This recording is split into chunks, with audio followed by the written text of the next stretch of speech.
Assalamualaikum students, good morning. Welcome to SDMES Boys English Medium School Standard 10 Subject Computer. Hope you all are fine and healthy. Let's start our today's online session. Today we are going to start our new chapter number 11, data types, operators and expressions in C language. Okay in chapter number 10 that is introduction. Okay chapter 10 में अपन ने सी का introduction किया था, जिसमें कुछ basic programme, simple input output किस तरीके से किया जाता है और सिंपली इंट्रोडक्शन वहाँ पे अपनों ने देखा. इस चैप्टर में अपने 3 अलग अलग टॉपिक खास करके डिस्कस करने वाले हैं, जिसमें नंबर 1 है डेटा टाइप्स, दूसरे पे है ऑपरेटर्स एंड तीसरे पे है एक्सप्रेशंस. ये तीन डिफरेंट टॉपिक है और इसको ही पूरा कंबाइन करके ये चैप्टर नंबर 11 बनाया गया है. So let's start with the data type. What is data type? The type of the value that can be assigned to an identifier is known as its data type. Okay जो भी identifier अपने declare कर रहे हैं उसकी जो return data type होगी उसके ऊपर से डेटा टाइप अपने डिफाइन करेंगे. जो वैल्यू है उसके ऊपर ये प्रीफर करेगा टोटली. ओके अगर नंबर है तो नंबर के रिलेटेड जो डेटा टाइप होगी वो असाइन की जाएगी. अगर कैरेक्टर है तो उसके हिसाब से जो डेटा टाइप होगी वो असाइन की जाएगी. और उसमें भी अगर रियल नंबर है, बराबर है, पॉइंट वाले, फ्लोटिंग पॉइंट जो बोला जाता है, तो उसके रिलेटेड डेटा टाइप उसको असाइन की जाती है. आइडेंटिफायर क्या है? तो आइडेंटिफायर अपने जो वेरिएबल डिक्लेयर कर रहे हैं उसको जो नाम दिया जाता है उसको आइडेंटिफायर कहा जाएगा. बराबर है. If an identifier date has been assigned a value 12, then we would say that the data type of date is integer. Integer means क्या? नंबर. पॉजिटिव भी हो सकता है, नेगेटिव भी हो सकता है. उसके ऊपर से अपनों ने उस डेट हमेशा नंबर ही रहेगा. आपको पता है तारीख कोई भी हो महीने में वो 1 to 30 या 31 तक के बीच में ही आती है. तो उसके हिसाब से उसकी डेटा टाइप क्या होगी? इंटीजर होगी. Similarly, if an identifier amount has value 99.50, then we would say that the data type of amount is real. Here you can see amount जो रहता है वो कभी कभी 99 भी हो सकता है और 99.50 पैसा भी हो सकता है. बराबर है. तो यहाँ पे क्या वैल्यू हमेशा पॉइंट में रहेगी, तो इसलिए इसका डेटा टाइप जो होगा वो फ्लोट होगा. बराबर है. यानी रियल नंबर के लिए फ्लोट डेटा टाइप यूज़ की जाती है. C language uses set of keywords to relate a data with its value. These keywords identify two things: the type of value that can be stored in an identifier and the memory space required by an identifier. Each data type is allocated in a fixed memory space in C. It is denoted by bytes. One byte is a combination of 8 bits. In standard 9 we learn about that how many bits equal to how many byte. Okay 1 byte equal to 8 bits. Memory allocation वाला chapter जो था chapter number 4, उसमें अपनों ने ये पढ़ाई की थी कि मेमोरी में जो डेटा एलोकेट किया जाता है, जो डेटा स्टोर किया जाता है वो बाइट्स में स्टोर किया जाता है. ओके नाउ सी में भी यही है, लेकिन उसकी जो वैल्यू रहेगी उसके ऊपर जो डेटा टाइप अपने यूज़ करेंगे उसके ऊपर टोटली कितनी बाइट्स की उसको मेमोरी एलोकेशन हो रही है वो उस पर डिपेंड करेगा. Now basic data types of C.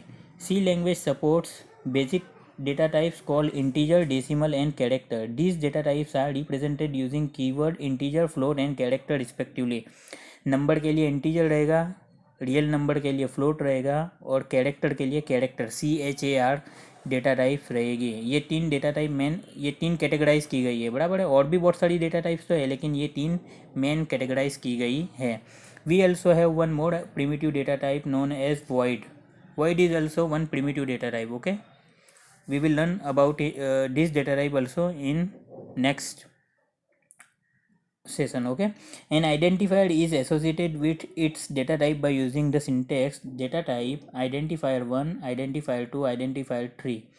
The content written in square bracket for the given syntax are optional. Let's now have a look at each of these basic data types one by one. Now you can see how to declare data identifier. For that you need to use at least one data type. You can see here data type identifier 1 means you are declaring one variable with its value on based on its value, you need to write data type. Let's discuss data types one by one. First one is integer. We already discussed that integer is used for number data type. Okay, in the previous topic we mentioned that the identifier date can be assigned a value 12. Here 12 is an integer value, and integer is a positive or negative whole number with no fractional part in it. उसमें fraction आएगा नहीं, बराबर है, उसमें सिर्फ positive और negative numbers आ सकते हैं.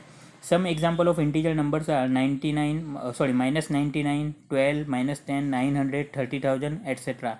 To declare a variable of integer type, we use the syntax int indicating integer, okay, then space, then you need to write identifier 1, means whatever the name of the variable. Such you can see means you can declare more than one variable or more than one identifier using comma.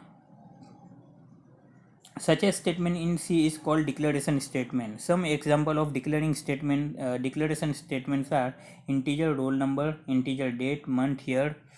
Okay, now you can see roll number में अपनों ने एक ही declare किया है और date month year में comma करके same data type एक ही लाइन में लिखा गया है.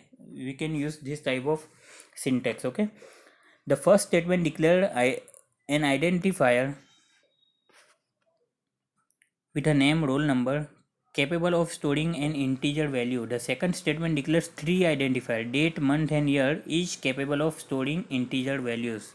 Okay, तो यहाँ पे एक साथ पे 3 से 4 वेरिएबल भी डिक्लेयर कर सकते हैं अगर उनकी रिटर्न वैल्यू सेम है, मीन्स नंबर ही है यहाँ पे तो इंटीजर लिखा गया है. अगर फ्लोट में भी होगा तो फ्लोट में भी इस तरीके से डिक्लेयर किया जा सकता है, और कैरेक्टर में होगा तो कैरेक्टर में भी डिक्लेयर किया जा सकता है. इन NCC the data type is use integer use 4 bytes of memory space. Very very important, exam में पूछा ही देने वाला क्वेश्चन है ये कि इंटीजर डेटा टाइप को मेमोरी में कितनी बाइट्स का एलोकेशन किया जाता है, तो वो 4 बाइट है, बराबर है. It has a range of -2147483648 +214748364111.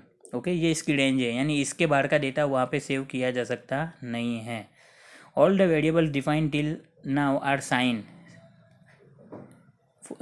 that are capable of storing both positive as well as negative values. In many situations, we may not require a negative value at all. None of the variable declared by us can have negative value. It is possible to allocate only positive values in C language. Okay, तो कितनी बार क्या होता है कि अपने को negative values store करने की ज़रूरत होती ही नहीं है, सिर्फ पॉजिटिव ही रहता है.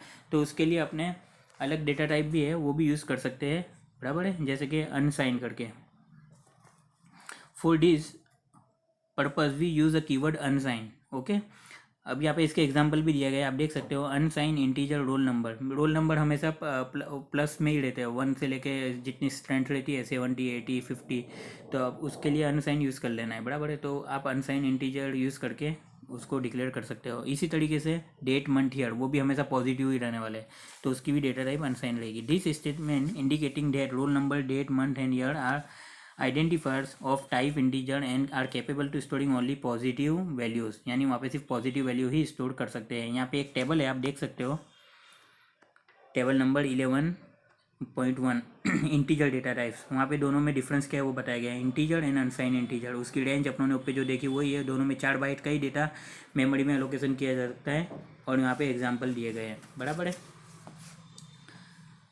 Now let's discuss about sign integer. Sign में क्या होगा, आप माइनस में नेगेटिव वैल्यू भी स्टोर कर सकते हो, बराबर है. In above table value of range depend on the number of the bytes use. For sign integers the value of range is calculated as -2n-1 to +2n-1 okay. Here n refers to the number of bits required. तो ये memory किस तरीके से allocation की जाती है वो बताया गया है. ओके,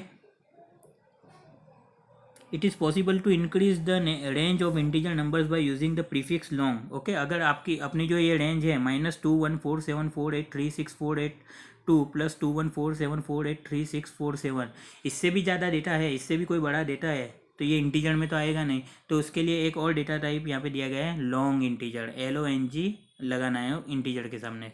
जो इसके बाद का एग्जांपल है आपने देखा है, वहाँ पे लिखा गया. और उसकी जो डेटा टाइप मीन्स उसका जो मेमोरी एलोकेशन होगा वो 8 बाइट होगा, यानी उसके लिए मेमोरी में 8 बाइट एलोकेट किए जाते हैं।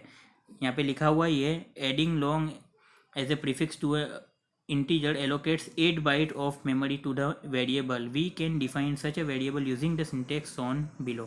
long integer long space population इस तरीके का है सिंबल, अपने क्या बोलते हैं, आइडेंटिफायर है, या जिसमें आप लॉन्ग इंटीजर वैल्यू सेव कर सकते हो।